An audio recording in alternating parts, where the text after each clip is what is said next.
ada intervensi nggak dari luar kepada moderator-moderator?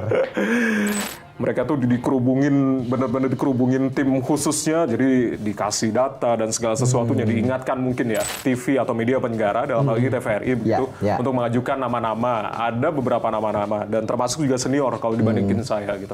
Dan sebetulnya nama-nama ini juga diseleksi oleh pihak KPU. Yang diubah itu harusnya kalau misalnya memang berkeinginan moderator ikut aktif dalam menanggapi apa yang disampaikan, ya berarti harus diubah dong undang-undangnya gitu. Karena kita sesuai dengan undang-undang yang ada.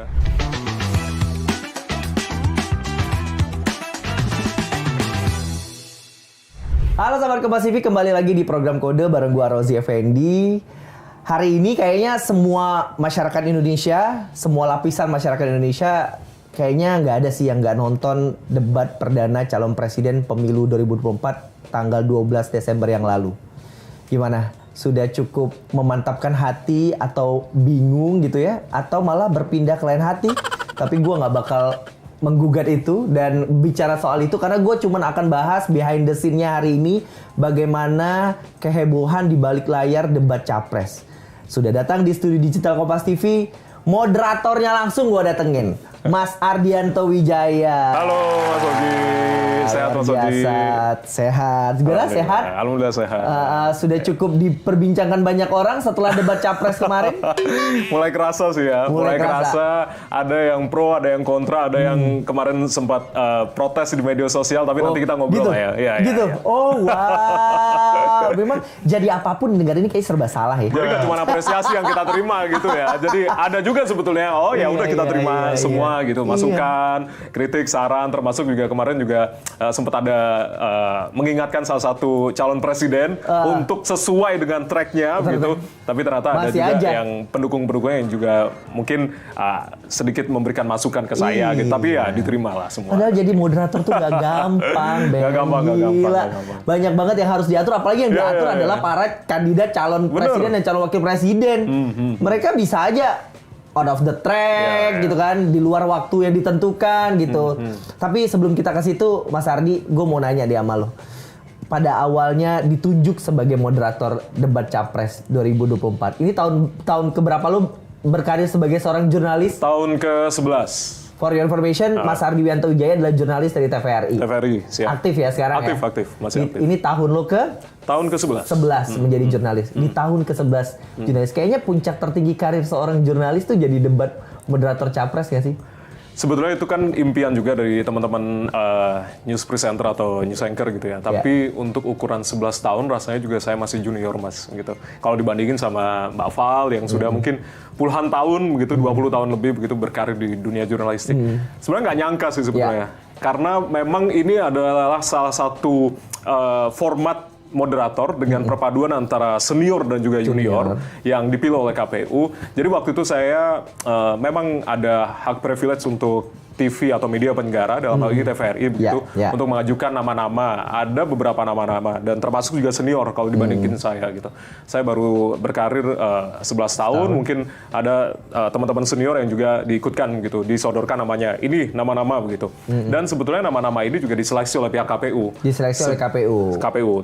Termasuk juga dilihat netralitas dari masing-masing nama-nama ini, termasuk juga track record ke belakang ketika mandu dialog, talk show dan segala sesuatunya, termasuk adakah afiliasi dengan partai politik, adakah kecenderungan untuk memilih salah satu parpol, itu juga dilihat. Mas Ardi mau ngasih tahu bahwa dia tidak terafiliasi dengan kepentingan partai politik walaupun warna bajunya hari ini tendensius. Susah karena sekarang warna apapun juga dipelintir nih. Jadi susah. Jadi ini nggak ada afiliasi. Wastra Nusantara. Ini tenun sih ya. Jadi warnanya ya jangan diibaratkan oleh pemirsa podcast untuk ini condong ke tertentu nih. Nggak ada afiliasi. Terus. Dan pada akhirnya setelah TVRI menyodorkan beberapa nama untuk kemudian nanti diseleksi oleh KPU, KPU juga menyeleksi sendiri. Ketika KPU juga menyaring beberapa nama tadi dari pihak TVRI dan juga saya yakin dari RRI juga ada waktu itu karena ada dua media penjara, TVRI dan juga RRI, dan kemudian disodorkan ke tim sukses waktu itu. Ya, apakah tim sukses setuju? Dari beberapa tim sukses setuju, ada satu dari tim sukses pasangan calon yang merasa keberatan sepertinya Oh, dengan ya? perpaduan Siapakah antara itu? senior dan junior begitu. saya nggak tahu sih Mas proses ini Mas Oji. Proses ketika dirapatkan oleh tim ses pada saat itu. Jadi hanya mendengar cerita dari teman-teman KPU dan memang TVRI kalau nggak salah teman-teman dari TVRI waktu itu nggak ikut serta, tapi memang penggodokan untuk keluar nama calon moderator ini memang pada saat itu sedikit alot begitu ya, karena ada beberapa nama. Artinya juga. nama itu disodorkan di antara KPU dengan tim sukses saja berarti ya? Ya, tim ses itu pun juga menyodorkan beberapa nama. Ketika disebutkan TVRI, siapa nama-nama yang mungkin familiar di kalangan teman-teman tim ses gitu. Dan ini mungkin bersyukur juga saya karena memang dalam setahun ini ada program saya begitu fokus terkini yang juga sering mengangkat topik-topik terkait dengan pemilu 2024 sehingga pada akhirnya mungkin familiar di teman-teman tim ses mungkin ya, itu yang mungkin menjadi pertimbangan KPU. Kalau Mbak Val atau Kak Val sebetulnya sudah ada program Sang Kandidat namanya di TVRI, dan memang mewawancarai one on one bersama dengan capres dan juga cawapresnya begitu. Gue kurang setuju lah kalau proporsionalnya nyebutnya senior sama junior dengan tolak ukur indikator dan proses yang cukup panjang. Gue rasa dua orang ini adalah dua orang yang capable lah, punya kapabilitas yang baik menjadi seorang moderator. Gak gampang. Profilingnya pasti banyak banget dan gue pernah berada dalam tim itu jadi gue tahu lah. Kan? Ya udah gitu. Jadi ceritain dong apa aja sebenarnya keseruan. Jadi tadi lo udah di profiling gitu ya, udah dikorek-korek latar belakang lo sampai siapa orang tua lo mungkin ya. Di belakang panggungnya seperti apa sih? Di belakang panggung sebetulnya kita masih bicara terkait ngorek ini ya. Iya. Apalagi ketika sudah diumumkan oleh KPU Pak Agus waktu itu mengumumkan nama Ardianto Wijaya dan juga Valina Daniel waktu itu. Netizen luar biasa ya, mulai dari cari scroll ke bawah postingan Instagram, terus ini masa lalu netizen ya? Netizen justru, netizen. Sampai ada satu ketika ada yang komen kayak gini, warganet teman-teman netizen komen, oh ternyata dulu pernah MC honoris causa presiden ke sekian begitu kan, yang benar nggak ini afiliasi ke sana begitu. Sampai netizen juga peka terhadap hal itu. Padahal waktu itu acara kampus di Unpad waktu itu penganugerahan honoris causa kepada Ibu Megawati waktu itu kan. Jadi benar-benar netizen tuh benar-benar luar biasa kalau untuk urusan ngorek masa lalu dan segala sesuatunya. Tapi ya saya kan bekerja sebagai profesional MC pada saat itu. Bro, mereka cari rezeki bro, bukan. Ya oke lah. Bener. Ya netizen sebetulnya kepo juga sih masalah-masalah kayak misalnya ini kuliah di mana, basic kuliahnya dulu di mana. Saya D3 di Vkom Unpad, S1-nya lanjut di 11 Maret Solo begitu. Jadi ya memang ada beberapa artikel media juga nulis D3-nya aja, padahal juga saya melanjutkan sarjana komunikasinya di 11 Maret Solo. Ya no wonder sih KPU melakukan profiling segitunya karena itu netizen intelnya lebih jago lagi gitu kan, dikorek-korek masa lalunya. Pernah ngapain, pernah jangan-jangan pernah foto dengan berapa jari gitu kan. Gitu-gitu kan jadi hal yang sangat ya meskipun kita tidak menyangka ternyata bisa jadi sesuatu yang penting ya. Penting sekali. Untuk mereka mempertimbangkan. Betul. Cerita sebetulnya kalau di balik layar sebenarnya nggak nyangka sih itu dikasih tahunya di hari Sabtu untuk pengumuman siapa yang terpilih menjadi moderator pada saat itu. Jadi Sabtu, jadi cuma ada waktu sekitar Minggu, Senin, Selasa kita sudah on air kan, dalam artian persiapan begitu singkat banget. Dan pada saat itu hari Minggu sudah harus masuk karantina dengan panelis, dengan 11 panelis itu. Kita godok pertanyaan segala sesuatunya termasuk juga tanda tangan fakta integritas agar pertanyaan ini tidak bocor ke tim sesma dan segala sesuatu termasuk juga pada saat kita gladi kotor, gladi resik, kita juga dikawal oleh beberapa teman-teman KPU agar dimonitor juga jangan sampai moderator melakukan interaksi dengan tim ses ini gitu. Termasuk juga ada beberapa senior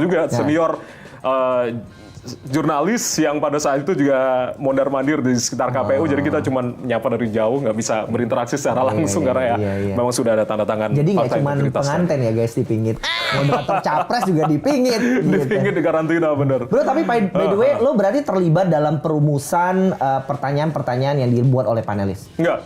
Oh enggak? Nggak terlibat. Cuman pada saat awal itu kami sebagai moderator, saya dan juga Mbak Val, hanya menyarankan aja formulasi untuk pertanyaan. Karena berkaca di tahun 2019, pertanyaan hanya kita sarankan untuk 2 kalimat saja.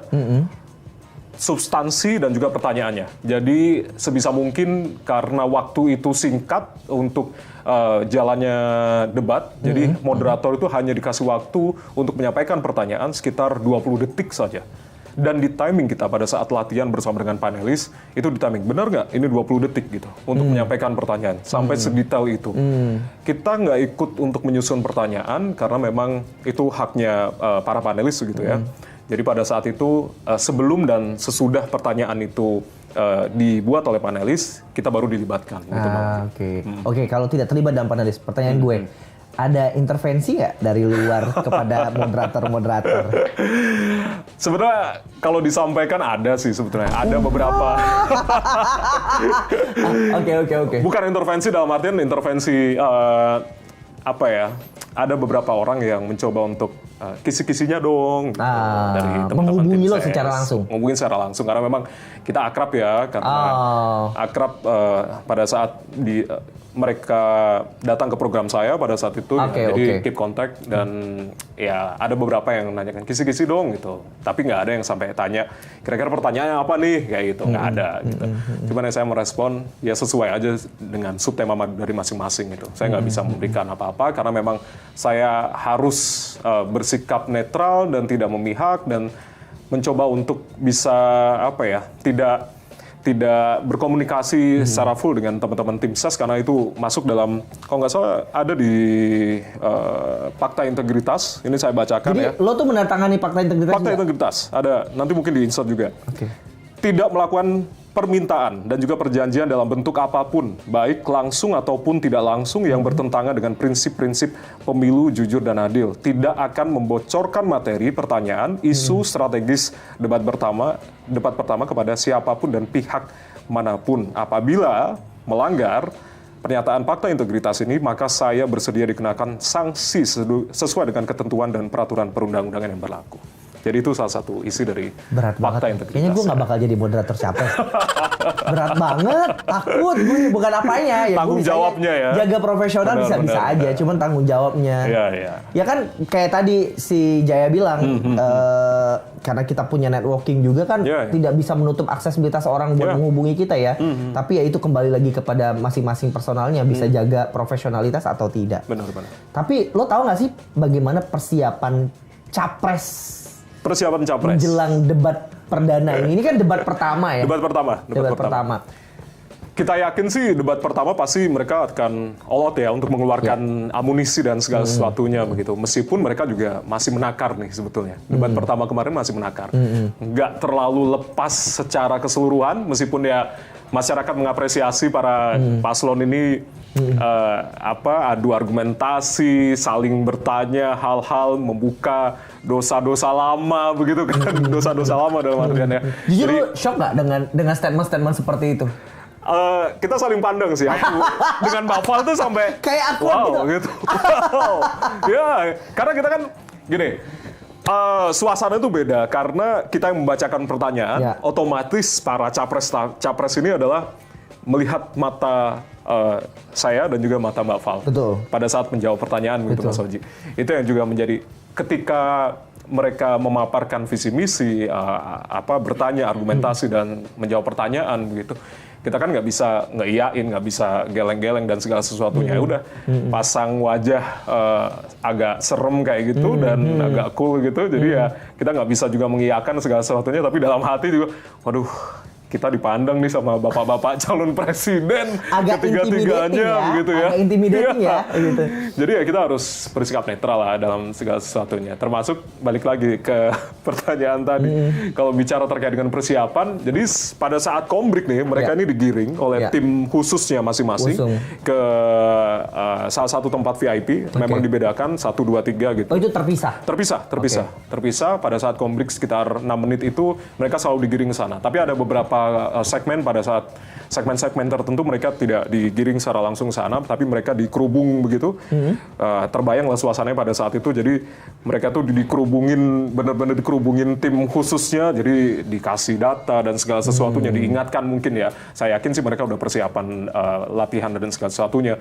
Cuman luar biasa, suasana pada saat itu luar biasa sih malam itu. Cuman nggak tahu sih persiapan di dalam ruangan VIP-nya itu seperti apa. Nah, itu sebenarnya karena banyak berseliweran video-video kalau capres-capres ini kan berada dalam satu holding ruang round table itu. Jadi mereka dicampur dalam satu tempat. Kalau lihat dari videonya, gue nggak tahu nih kalau ternyata ada ruang khusus kan. Tapi memang biasanya seperti itu. Cuman lo tidak menyaksikan ketegangan-ketegangan? Enggak. I see. Waktu itu enggak sih. Cuman ya memang ketegangan itu terpotret pada saat sudah mulai pada saat itu awal-awal segmen lah. Segmen kedua, ketiga dengan memanasnya pertanyaan, apalagi segmen 3, 4 dengan saling bertanya, saling beradu argumentasi itu mukanya ya satu sisi mereka agak tegang, tapi satu sisi untuk bisa mencairkan suasana para pendukungnya luar biasa sih yang di belakangnya itu. Jaya, tapi gue pengen tahu deh di saat kondisi kita nggak bisa menampik bahwa itu pasti lo berada pada posisi yang lumayan awkward dan tegang ya dengan kondisi seperti itu. Pressure luar biasa. Jadi menurut lo sebagai moderator yang baik tuh bersikap seperti apa sih harusnya? Sesuai dengan Undang-Undang 7/2017. Jadi memang moderator itu tidak diperkenankan untuk memberikan tanggapan. Jadi mungkin ada masukan nih dari beberapa orang. Kok jadi timekeeper doang sih gitu? Memang tugas moderator pada saat itu hanya mengendalikan sesuai dengan tracknya, sesuai dengan segmentasi masing-masing. Ada pada saat itu kalau mungkin bisa di-insert momen ketika saya mengingatkan kepada salah satu paslon untuk tidak saling bertanya. Karena memang di sesi atau segmen selanjutnya ada sesi pertanyaan antara capres dan capres masing-masing gitu. Jadi hanya untuk sesi ini kami mohon kepada bapak-bapak untuk saling menanggapi, bukan saling bertanya pada saat itu.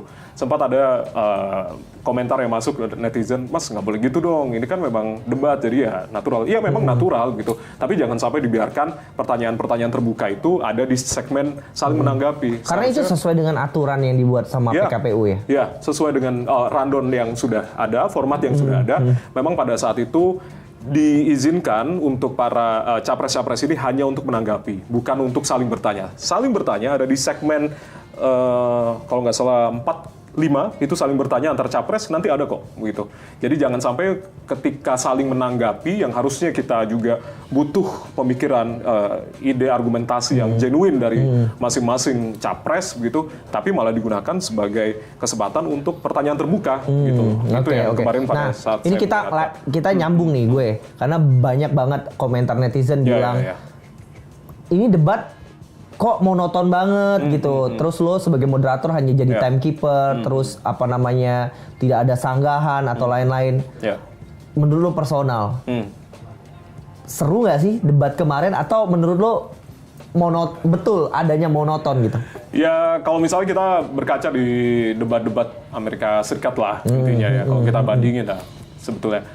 Yang diubah itu harusnya kalau misalnya memang berkeinginan moderator ikut aktif dalam menanggapi apa yang disampaikan terus dan segala sesuatunya, ya berarti harus diubah dong undang-undangnya gitu. Karena kita sesuai dengan undang-undang yang ada 7/2017 ada aturan terkait dengan moderator tidak boleh memberikan tanggapan terkait dengan jawaban ataupun juga pertanyaan dari masing-masing calon presiden ataupun nanti cawapres begitu, dan hanya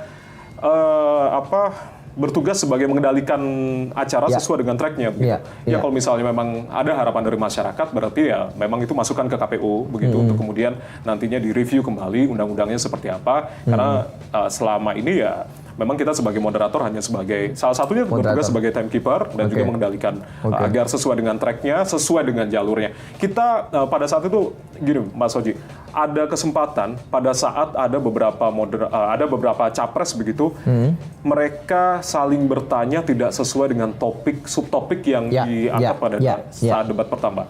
Saya kembali mengingatkan kepada mereka bahwasanya subtemanya harus sesuai nih tema hukum, Jangan lari hak kemana-mana asasi manusia, penanganan disinformasi dan segala sesuatunya begitu. Tapi ya kembali lagi ke penerimaan dari capres-capresnya. Ternyata masih ada beberapa capres yang bertanyanya di luar dari subtema gitu. Itu sih. Kadang suka ada pertanyaan yang menggelitik mungkin ya, atau mengcounter statement dari kandidat-kandidat yang lain. Menurut lo ya, apa yang dilakukan para capres gitu dengan statement-statementnya kemarin, sudah seperti itukah idealnya sebuah debat? Kemarin sih sebenarnya banyak apresiasi ketika suasana semakin menghangat ya, semakin malam semakin menghangat di segmen-segmen, apalagi waktu segmen kalau nggak salah 45 mereka saling bertanya pakai itu. Memang sebenarnya itu yang kita inginkan ketika ada ide, gagasan, pertanyaan-pertanyaan yang mungkin genuine gitu, tapi ya kita harapkan sih semoga nggak terlalu polarisasinya nggak terlalu besar begitu ya ketika ada pertanyaan-pertanyaan yang notabene dosa-dosa lama yang dihukit lagi begitu. Tapi tidak menyentuh secara personalnya gitu. Ya. Sebenarnya itu yang kita kesuksesan tuh indikatornya ada 3 kalau menurut saya. Yang pertama, bagaimana sebetulnya masyarakat ini bisa menerima visi misi yang sudah dinarasikan, argumentasi yang mencoba untuk dibangun, adakah solusi-solusi yang kemudian ditawarkan kepada masyarakat terkait dengan permasalahan di negeri ini. Yang kedua adalah terkait dengan penerimaan, efektivitas dari masing-masing penonton. Apakah debat kemarin dengan format kemarin ini sudah diterima masyarakat? Artinya ini kan juga menjawab keraguan yang sempat ramai begitu. Benar nggak sih debat cawapres ini nanti ditiadakan dan ada keikutsertaan dari capresnya pada saat pernyataan kayak gitu. Akhirnya KPU kan menjawabkan cawapres hanya mendampingi saja dan kemudian kalaupun ada diskusi ya itu di balik layar intinya mereka begitu. Nah, untuk debat kedua, Kompas kan sebetulnya Kompas, BTV dan juga Transkop nanti juga akan membuktikan bahwasanya cawapres juga nanti akan berdebat sendiri, tidak didampingi oleh cawapres. Kan kemarin kan menjawab keraguan itu. Dan sebetulnya KPU juga tahun ini Mas Oji memberikan kesempatan yang lebih luas kalau dibandingkan 2019 lalu. Oh ya? Karena tanggapan itu kalau dulu hanya satu arah saja, jadi capres bertanya dan memberikan tanggapan dan tanggapan kemudian dilemparkan dan ini hanya mungkin searah saja. Kalau untuk tahun ini tanggapan itu diberikan 2 kali kesempatan dan diberikan juga kepada 2 capres lainnya. Jadi memang ada kesempatan yang lebih leluasa untuk kemudian para capres-capres ini beradu argumentasi, ide, gagasan dan segala sesuatu. Ya, artinya seperti ini sebenarnya tadi yang lo sampaikan ya. Kontrolnya sebenarnya harusnya ada di rakyat, di masyarakat kan. Karena ini pesta demokrasi bagi masyarakat banyak, ya harusnya juga dikontrol oleh masyarakat banyak. Dan silakan rakyat yang menilai, KPU nanti mengevaluasi dan di selanjutnya mungkin ada perubahan-perubahan lainnya gitu ya. Ada beberapa evaluasi sih yang tentunya diterima oleh KPU, kemudian kami juga sebagai moderator bahwasanya memang kembali lagi moderator harus saling mengingatkan aturan yang sudah disepakati, aturan debat seperti itu kan. Karena kemarin juga luar biasa, kita juga kebantu oleh teman-teman MC of Air yang kemarin juga terus mengingatkan karena situasinya luar biasa kemarin. Bro, lo udah mengingatkan segitunya, tapi orang masih bilang lo kurang tegas dalam menangani sorak-sorai para pendukung. Penonton. Nggak apa-apa, ini kan masukan juga bagi kami berdua selaku moderator gitu kan. Tapi kemarin itu sebetulnya ada beberapa hal yang kalau misalnya kita harus memotong pembicaraan ketika sorak-sorai itu berlangsung, itu juga mengganggu konsentrasi takutnya dari capresnya pada saat menjawab. Jadi kan mereka kan para pendukung ini memberikan sorak-sorai pada saat jawaban itu berlangsung gitu. Ketika sering ditegur untuk para pendukung, itu mungkin nanti akan berpengaruh juga kepada psikologis ya. Capres pada saat jadi banyak hal yang harus dipertimbangkan. Jadi ya itu pertimbangannya. Kenapa hanya pada saat sebelum dan sesudah pertanyaan atau jawaban itu dijawab oleh capres, kita mengingatkan gitu ya. Mungkin memang ini juga masukan, terima kasih untuk teman-teman yang sudah peduli kepada kami berdua begitu. Tapi ya juga banyak ketika harap tenang, mohon tenang kayak gitu udah ramai dijadiin meme, sempat ada beberapa meme yang sudah dibikin, termasuk juga yang amplop-amplop yang berjajar gitu. Ini kayak jual pulsa.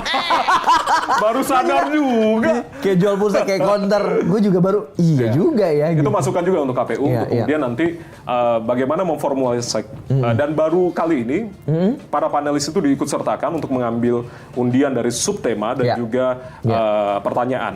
Jadi ada masukan juga bagaimana agar waktu ini bisa ringkas begitu untuk kemudian diskusinya lebih banyak, dan mungkin ini masukan juga KPU untuk next debatnya, apakah nantinya panelis tetap ada diikut sertakan untuk mengambil subtema dan juga pertanyaan, atau mungkin pertanyaan sudah diundi dan juga sudah disepakati sehingga padanya moderator langsung bacakan. Oke, gitu. sebagai orang yang menjadi bagian dari debat capres pertama, apa harapan lo di next debat yang mestinya diperbaiki atau diimprove gitu ya? Punya harapan atau punya gagasan? Kalau gagasan, sebenarnya evaluasi itu sudah dilakukan oleh pihak KPU ya. Kemarin termasuk juga pertimbangan apakah panelis ini nanti akan diikut sertakan kemarin yang tadi saya bilang untuk mengambil subtema dan juga pertanyaan begitu. Ini kan juga butuh waktu juga gitu untuk mobilisasi dari panelis untuk mengambil pertanyaan segala sesuatunya begitu. Termasuk juga pesan untuk moderator selanjutnya yang mungkin akan memimpin jalannya debat, ya kembali diingatkan lagi aja. Termasuk juga pertanyaan-pertanyaan kalau misalnya ada yang sampai melenceng keluar dari subtema, ya diingatkan kembali bahwasanya temanya ini untuk debat yang kali ini gitu aja sih. Terkait pendukung capres? Pendukung capres, sebenarnya sih saya berharap gitu, debat ini kan memang ya nggak mungkin dong dengan konsep town hall begitu. Memang KPU dengan konsep town hall-nya ini untuk mendekatkan antara capres dan juga cawapres. Tapi setidaknya mungkin agak dikurangi porsi untuk para pendukung yang datang ke lokasi begitu, sehingga pada akhirnya kita konsen untuk mendengarkan ide-ide genuine dan segala sesuatunya, dan sorak-sorai selebrasi ya memang nggak mungkin kita bisa bendung dan segala sesuatunya begitu ya. Ya seharusnya juga para pendukung capres yang hadir di tempat juga sadar bahwa mereka di situ mendukung, artinya juga memberikan kesempatan seluas-luasnya kepada para kandidat untuk menjelaskan secara gamblang apa yang ingin disampaikan dalam debat itu kan, sehingga jangan sampai ke distract dengan hal-hal sorak-sorai yang terlalu ramai gitu, tidak pada tempatnya. Pada sebenarnya KPU menyediakan waktu kan? Menyediakan waktu. Dan kita disepakatin oleh moderator, kita kasih apresiasi beberapa kali kan. Kita berikan apresiasi segala macam, itu ya mungkin memang ada pertimbangan dari KPU. Kalau misalnya pendukung-pendukung yang berada di belakang capres-cawapres, saya kira karena memang banyak sekali ya tokoh-tokoh besar yang kemarin juga mendampingi di belakang capres-cawapres, mereka lebih tertib lah dibandingkan dengan pendukung yang ada di sisi lainnya begitu, untuk kemudian menyepakati tata tertib dari debat kemarin. Satu, gue penasaran, ini pertanyaannya gue penasaran. Pada saat salah satu cawapres bereaksi berdiri terus kemudian menggelorakan para pendukungnya untuk bersorak-sorai. Iya. Gimana sebagai moderator waktu itu? Waktu itu sih sebetulnya gimana ya?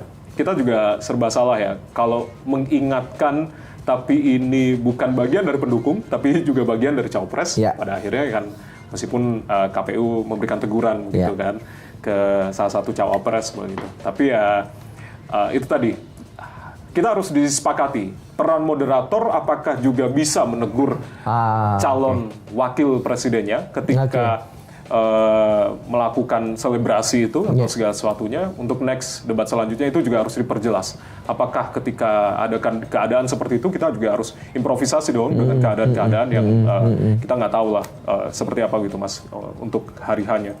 Ya itu tadi disepakatin apakah memang bisa untuk kemudian menegur cawapres atau nanti pihak KPU yang akan menegur, itu harus disepakati antara moderator dan juga KPU. Oke. Ada satu lagi orang ngomong aneh-aneh aja netizen ya, kadang-kadang nemu aja celahnya. Kenapa nggak ada doa katanya?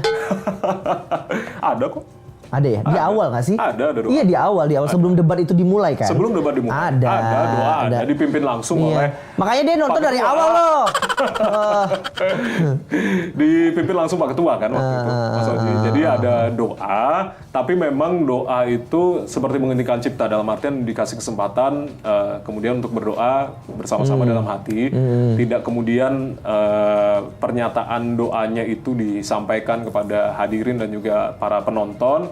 Ya sebetulnya menghindari kata-kata yang ya you know lah. Untuk mengambil posisi aman itu KPU sehingga pada akhirnya mengambil keputusan untuk bisa ada sesi doa tapi ya berdoa menurut agama dan keyakinan masing-masing. Gitu aja sih. Gue pikir tadi bakal off air bro doanya. Ada on air langsung. Ada on air. Bisa dicek bisa. Ada. By the way sekarang lo aktif sebagai seorang jurnalis ya? Masih aktif. Dari awal udah berkarir sebagai seorang jurnalis. Yeah. Dan di TVRI. Di TVRI. Sebelumnya TVRI Jawa Barat, tapi sebelum jadi seorang jurnalis, saya juga penyiar radio waktu itu di Banyuwangi di kampung saya. Dari 2000 sebenarnya udah kalau di dunia broadcasting tuh udah dari SD kelas 5 kelas 6 kalau nggak salah. Terus habis itu karena suara berubah akil balik gitu. Jadi akil balik. Oh ini suara lo akil balik ya? Suara akil balik ya. Gue membayangkan suara lo dengan akil balik bagaimana? Waktu program anak-anak waktu itu masih suaranya pernah bawa program anak-anak juga? Program anak-anak kelas 5 atau kelas 6 SD kalau nggak salah waktu itu di salah satu radio. Terus habis itu kelas 2 SMP sampai SMA kelas 3 itu siaran radio program anak muda itu di Banyuwangi juga. Di salah satu radio besar di Banyuwangi. Terus habis itu waktu pindah ke TVRI, waktu pindah kuliah di Unpad di Bandung waktu itu dikasih kesempatan untuk kemudian freelance di TVRI Jawa Barat dan kemudian di 2016 di TVRI Nasional waktu itu. Bagaimana dengan pencapaian saat ini sudah sesuai dengan ekspektasi dan harapan? Sebetulnya kalau dibilang debat capres ini salah satu target pencapaian memang gitu. Pada saat itu ada fakta menarik sebetulnya. Mungkin nanti aku kasih insert ke teman-teman podcast begitu. Di tahun 2011 pada saat saya masih belum bergabung dengan TVRI Jawa Barat gitu. Ada foto ini. Oh wow. Nanti mungkin bisa di-insert ya. Iya. Siapa? Tahu kan? Ini bukan Tina Talisa dong. Mbak Valerina kan? Iya. Tapi mirip banget sama Tina Talisa ya. Jadi di tahun 2011 pada saat itu saya ikutan karena kan memang rajin ya ikutan lomba-lomba news presenter pada saat itu. Iya. Termasuk news anchor Kompas TV ya? Termasuk Kompas Kampus waktu itu. Iya, betul. Juara 1 waktu itu di 11 Maret waktu. Sayangnya nggak berlabuh di Kompas TV. Oke, di foto ini posisinya adalah saya sebagai seorang peserta citizen jurnalis waktu itu lombanya, Mbak Kafal waktu itu sebagai juri dengan beberapa senior anchor lainnya begitu. Waktu itu sempat minta foto bareng, Kak. Saya ngefans banget sama Kak Val begitu. Semoga doanya Kak ya, semoga nanti bisa mengikuti jejak karir Kak Val. 12 tahun kemudian dipertemukan lagi di satu meja dan sebagai partner. Dan sebagai moderator debat capres. Nggak ada yang nyangka sih sebetulnya. Bisa partneran dengan seorang Valena Daniel. Itu. Ada tekanan khusus bertandeman dengan seorang senior seperti Val? Pasti dong, karena ya selaku juniornya Val begitu ya, juniornya Kak Val begitu. Tapi sebetulnya tekanan itu bukan menjadi beban untuk saya. Saya juga terbantu oleh Kak Val gitu, dengan ketenangan beliau pada saat memimpin debat segala sesuatunya. Mungkin terima kasih Kak Val yang mau nonton. Nggak bisa hadir juga nggak bisa hadir di sini ya. Oke. Dan itu juga Kak Val juga ngebantu, tenang Jay, tenang gitu, memberikan, karena kedewasaan beliau juga ngemong begitu, benar-benar ngemong juniornya untuk kemudian bisa berjalan dengan lancar debat ini. Thank you Kak Val. Kak Val pun juga gini, karena waktu itu singkat ya, waktu debat itu memang padat dan segala sesuatunya, kita tidak dikasih kesempatan untuk improve yang terlalu banyak. Jadi benar-benar kita sesuai dengan rundown yang ada, sesuai dengan teks yang ada, dan itu kita bacakan. Dan benar-benar berhati-hati pada saat itu. Oke, yang ini udah selesai, kita langsung coret segala sesuatunya.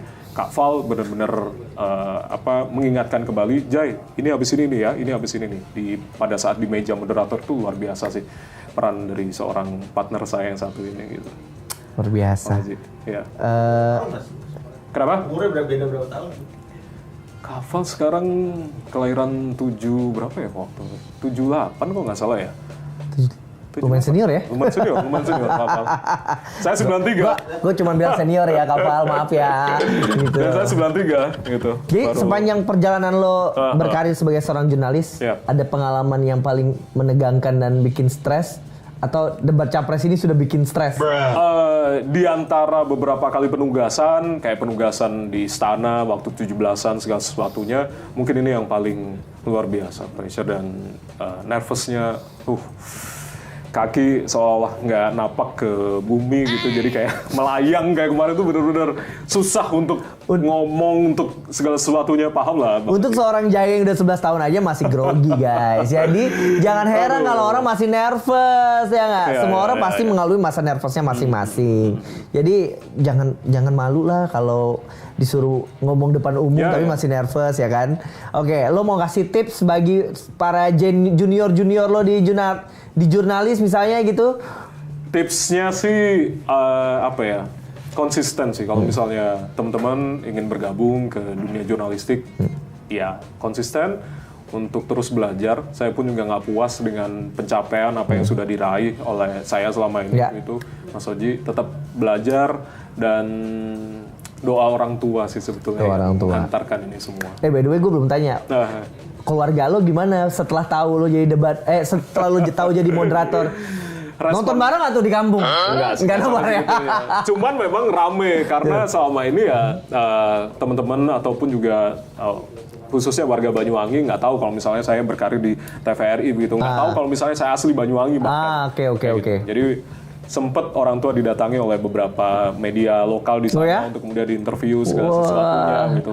Ya satu kebanggaan untuk orang tua sih sebetulnya. Cuman ya beban juga buat kita, buat kami begitu untuk kemudian ya meskipun tugas sudah selesai tapi nama baik orang tua dan reputasi segala sesuatunya termasuk ini juga amanah untuk kemudian karena kan sudah dicap sebagai moderator debat. Intinya kan ini juga amanah panjang yang harus kita sama-sama jaga. Lo menyampaikan juga kepada orang tua bahwa bagaimana seharusnya, maksudnya hal-hal seperti ini akan jadi sensitif gitu. Pasti. Termasuk juga masalah baju nih. Kemarin wah jangan-jangan orang tuanya Jaya nih. Kasian juga ya orang tua Jaya kalau kondangan jadi bingung sekarang pilih warna baju. Karena anaknya tugasnya sebagai moderator kemarin, jangan ini. Itu juga kemarin pesan ke orang tua, udahlah jangan salah ngomong juga kalau misalnya nanti takutnya dipelintir segala sesuatunya. Kita nggak tahu kan gitu. Itu aja sih Bang Ji kemarin. Keren. Terima kasih banyak Jaya udah ngobrol-ngobrol bareng sahabat Kompas TV di program Kode. Next time kita ngobrol-ngobrol lagi lah. Sukses. Ya kan? Yang penting untuk podcast Kode. Terima kasih banyak. Thank you banget sahabat Kompas TV udah menyaksikan program Kode episode kali ini. Jangan lupa disaksikan konten program Kode lainnya. Saya Rozi Effendi. Sampai jumpa.